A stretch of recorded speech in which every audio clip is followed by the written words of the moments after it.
That's all in here. But I wanted to go back into this stuff about predictive programming because we have still more slides that are going to blow you away. So let's look now at the 2012 Olympics opening ceremonies. And I've talked about this extensively before, but only after things got unsealed 8 years later does it look pretty interesting. Because, okay, first of all, this doesn't look like a whole lot at first, but this is a Ferris wheel that appears to have been digitally added to the screen. But you'll notice that you have the structure of a round object with little knobs on it, right? Little spiky knobs. And so if you tried to think about this Ferris wheel as if it was a sphere instead of just a wheel, and then you look at those little knobs, well, it might look like something you're already familiar with. And I think everybody knows what I'm talking about there. So that shows up somewhere around, you can see the minute marker. It's like the, let's see, 11 minutes and 14 seconds. And that by itself means nothing, okay? So don't go hating in the live chat, everybody, because you haven't seen this yet. All right. Oh, go ahead. Do a little hating in the live chat. Whatever. Come on. So then some interesting things, really interesting things. Let's see what time this is. This is 45 minutes and 18 seconds. This is now the main show, and they're doing all this interesting stuff. 45 minutes and 18 seconds. We see a little baby, and then it says, gosh. And then we have all of these kids coming out in hospital beds, and there's tons and tons and tons of them. And then they show NHS, the National Health Service, which is the socialized medicine in the UK. Now, the next thing that we see is a video of this girl underneath the covers, and she is reading the Peter Pan book. And she is seeing a picture, as you can see what her flashlight is shining onto, of this gigantic Captain Hook, who is much bigger than the bed where the kid is on in the picture, as if he's going to be, pulling that kid out of the body. The kid is going to die. It's a symbol of death, okay? Now, right at this point, as you see this, and this girl is going to become very, very important, okay? You hear this song, Tubular Bells, by Michael Oldfield. Now, if you haven't heard the song, it's got a very peculiar riff that's in 7/8 time. So 1, 2, 3, 4, 5, 6, 7, 1, 2, 3, 4, 5, 6, 7, 1, 2, 3. That's how you count it, right?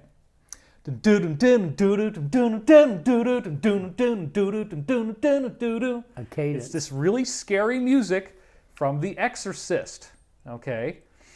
And so right away, when you hear The Exorcist, this is the image that has been burned in everybody's mind, the satanic possession of this girl, including the horrific scene in the movie where her head completely turns 360 degrees on the body, which of course would break the neck and would be impossible without some very bizarre thing going on. It's not really even practical, but it happens in the movie.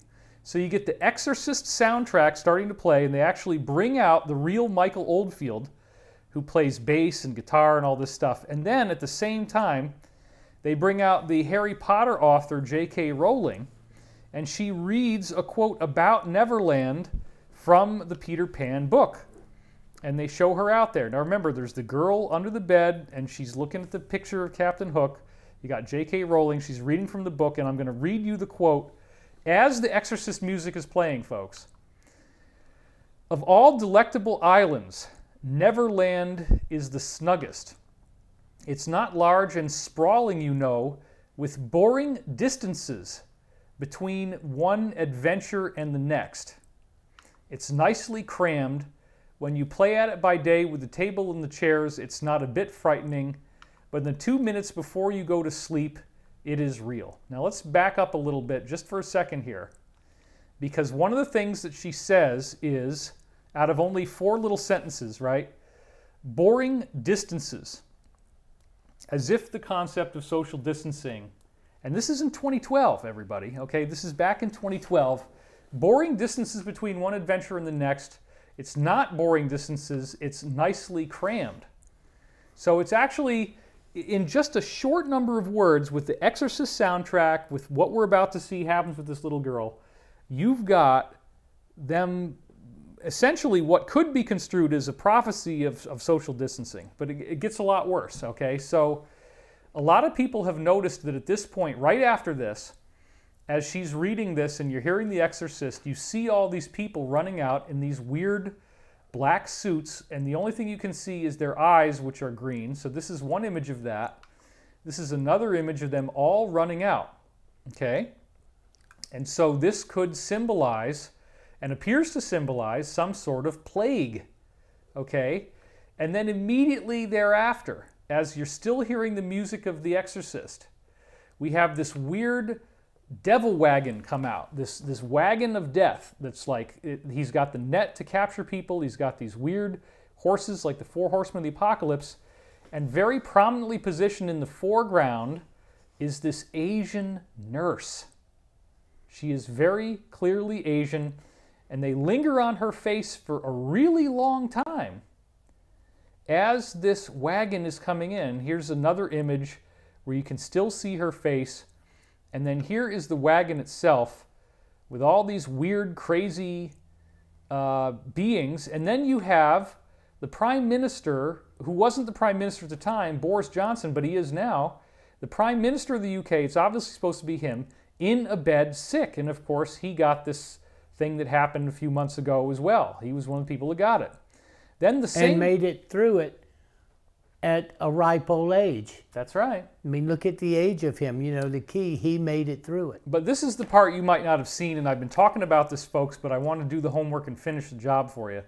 This is the same girl, okay, that was just reading that quote about the distancing, and, you know, then all of a sudden her bed starts to levitate on these wires in front of this massive demonic apparition, which is supposedly Lord Voldemort from Harry Potter, because again, J.K. Rowling is reading, but it's very much like the Angel of Death. So her bed goes way, way up, and, you know, she obviously is trained to not be afraid of this, and you know, she must be a circus performer or something like that to be able to not be afraid. But anyway, here's her bed rising in front of this demonic apparition. She gets almost up to its face level, and she's freaking out the whole time. It is clearly a symbol of, like, ominous death. Or possession. It could be possession too, right? Because it's The Exorcist. Right? As I'm watching this, it is, when she's talking about it, she's just before, the 2 minutes before you go to sleep, you have the hypnagogic state, just before you wake up and just before you go to sleep. The sunrise and sunset. Mm-hmm. But this is structuring possession. This is easily in those states of consciousness that this little girl, as she's reading those stories and how they're doing it, it is structuring possession. That's what happened to the girl in The Exorcist. She became possessed by a demon. That's right, and she was in the bed the whole time. And look at what's happening here. It's very true. And why in the hell? They're the puppet masters. But why would they do it this way to set us up? It's amazing. Well, they're that arrogant. So here's a really nice wide shot of her levitating. And then we actually see all of the kids in their beds get overtaken by these little virus monster guys, which clearly sounds like something that just happened. You know, this concept of something that's going to be knocking off a lot of people. And so then here again is an image of that monster there. And what actually starts to happen is that a bunch of Mary Poppins figures come flying in, and then they parachute down, and they have their umbrellas, as you see here. And then the umbrellas go away, and they start walking around, and the whole thing changes. And this is it's only when Mary Poppins shows up that the little guys run away, and then all the kids' beds are illuminated. All the beds are lit up, and they're all standing now. And look what it looks like. Look what that picture looks like on the right. Well, and this is the next thing, is that near the end here, and let's look at the time signature, this is 3 hours and 58 minutes, so it's practically at the very, very end. This is like the last image that you see. Just like that merry-go-round that we saw at the beginning, it looks pretty darn similar to some things that we're seeing now. So then, if you go to the video and you actually read the comments, this is where it was, you know, when I got these pictures. it said, who all are watching this in blank quarantine days? Yes, they predicted before. And there are thousands, and you see there's 17,000 comments. There's thousands and thousands of comments of people who noticed that this thing looks like a prophecy of something that was coming. So we got the bat coin. We have all of these visual images. We have the Asian nurse. We have the kids in their beds. We have this demonic apparition that's gigantic. It really looks as if they might have known something about this before, or they might have intended something like this to happen before. Or you plant the seed. Mm-hmm. Just like you said, you plant Right. the seed. So that in a child watching this, in a young person, you plant the seed so that when it occurs, it's not as obvious to you as what it really is. Well, and also let's remember, too, that even the Mary Poppins part, Mary Poppins was one of the early movies where, according to what we've heard from insiders, the deep state was trying to familiarize people with the occult. You know, she's dressed in black, she comes flying in, there's nothing religious about it, and She takes care of the children. She takes care of the children. Means that the party in power. The parents can't really do it. She wrote, the lady who wrote that as a satire based on where the labor and the British, the labor and the union, no, what was the Labor Party and the workers, I don't know what it was, but the conservatives against the liberals. Mm-hmm. And she wrote it as a satire about what was happening in the workforces as unions came into play in the 70s. All right, let's look at another one, because this is disturbing but necessary. So I talked about this one in another video, but I didn't get you the slides, so now we're going to do that. This was the Eurovision 2019 awards ceremony. It ran from May 14th to 18th in 2019. On the last day, the big finale, the grand finale, was Madonna's performance.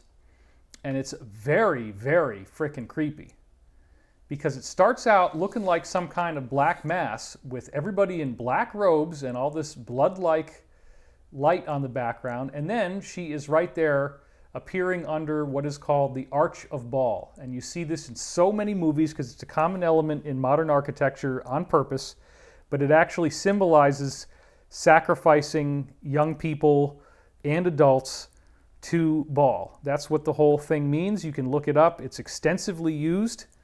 And they show you the arch right at the beginning. It's right in your face. She's got one of her eyes covered, which is the one eye symbolism. She's got the X on her outfit, which again is, there's some bizarre, disturbing symbols associated with this X. And also all the other stuff that she's wearing. It's very weird and occult. And then this is where it gets really creepy, Danny. Look at this. These women come out wearing gas masks, and they start dancing around Madonna in this black high priestess, and she's wearing a crown. She's wearing a corona, right? Mm-hmm. So she's got the crown on, the corona, and these people have gas masks, and they are like, they're dressed in white clothes where she's dressed in black, as if the white represents like the good guys. So then she says something very perfunctory and derogatory to this person about, you know, you'll never be, I forget the exact wording, and I'm sorry I didn't get the transcript of that, but you can go watch it. It's very disturbing. She essentially says, you're not, it's like they're talking to humanity, and they're saying, you don't deserve to be here, and we're not going to let you be here. How it sounded to me. Population control. Yeah. So then she pulls up this person by the face. A lot more come in, and then she turns and she blows on her hand, and all this fire shows up on the stage, and they all fall down deceased. Now you see they got gas masks on. This is a year before anything happened. You got the fire, the gas masks. It's all pretty bizarre. And here is that image where you also see these, you know, like the Masonic compass, okay? And then it gets even worse, because as the performance continues and you see these people lying, they're still lying dead on the stairs, what do you actually see with confetti coming down like it's a celebration? These people have died. Death. And then what do you see on either side? It is the Statue of Liberty with the Liberty torch having broken off and falling. And then there's like a burned out building behind that they are literally, and you see streetlights, right? So it's like rioting, it's the destruction of America, something that you'd need to have a gas mask for, or some kind of a mask, something that's killing people. And all of these people lying on the stairs, and now they illustrate it with the broken Statue of Liberty, and there is blood, as you can see, all over the stairs. And then it again ends with these images of fire burning in the background.